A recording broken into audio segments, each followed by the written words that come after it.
আসসালামু আলাইকুম ওয়া রাহমাতুল্লাহি ওয়া বারাকাতুহু। আজ আমরা আলোচনা করব চমৎকার দুইটি ঘটনা নিয়ে। হযরত ইব্রাহিম আদহাম রহমতুল্লাহি আলাইহির ঘটনা। হযরত ইব্রাহিম আদহাম যখন বাদশাহ হিসেবে জঙ্গলে চলে গেলেন, তখন রাষ্ট্রীয় কর্মকর্তাগণ এক কমিটি গঠন করে পরামর্শে বসলেন কিভাবে পুনরায় বাদশাহকে সিংহাসনে ফিরিয়ে আনা যায়।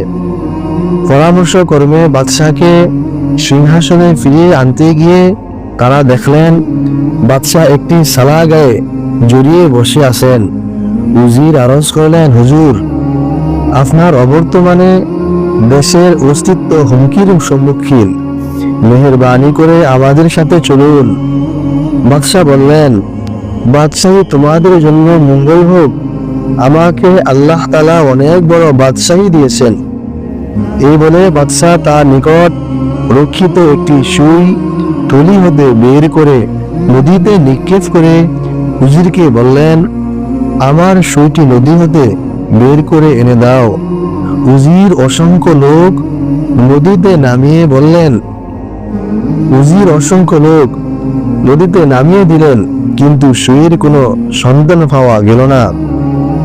অতঃপর ইব্রাহিম রহমতুল্লাহ আলাইহি বললেন, এবার আমার বাদশাহী দেখো। অতঃপর ইব্রাহিম আদহাম নদীর মাছকে সম্বোধন করে বললেন, হে মাছেরা, আমার সুই এনে দাও। এই কথা শুনে মাছেরা সোনার উপর বহু সংখ্যক সুই নিয়ে পানিতে ভেসে উঠল।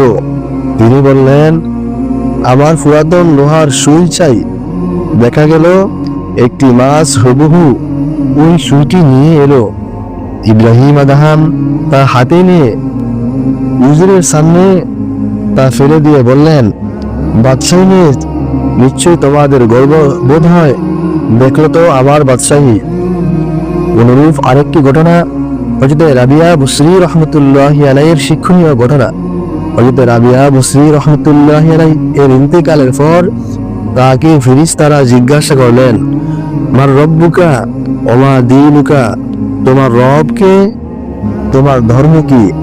হযরত রাবিয়া বসরি রহমতুল্লাহি আলাইহি উত্তরে বললেন, তোমাদের প্রশ্নের উত্তর পরে দিব, তার আগে তোমরা আমার কথার জবাব দাও।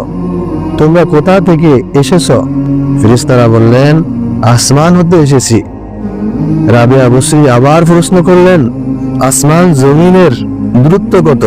ফেরেশতারা বললেন, 500 বছরের রাস্তা। হযরত রাবিয়া বসরি রহমতুল্লাহি আলাইহি বললেন, তোমরা এত দূর থেকে এসেও আল্লাহকে ভুলে যাওনি? তারা বললেন, না, আমরা আল্লাহকে ভুলিনি।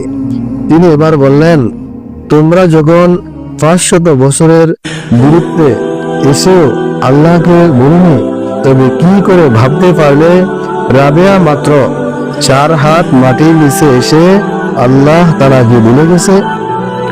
অথচ সে পৃথিবীতে থাকা অবস্থায় মুহূর্তের জন্য আল্লাহর স্মরণ হতে উদাসীন থাকেনি।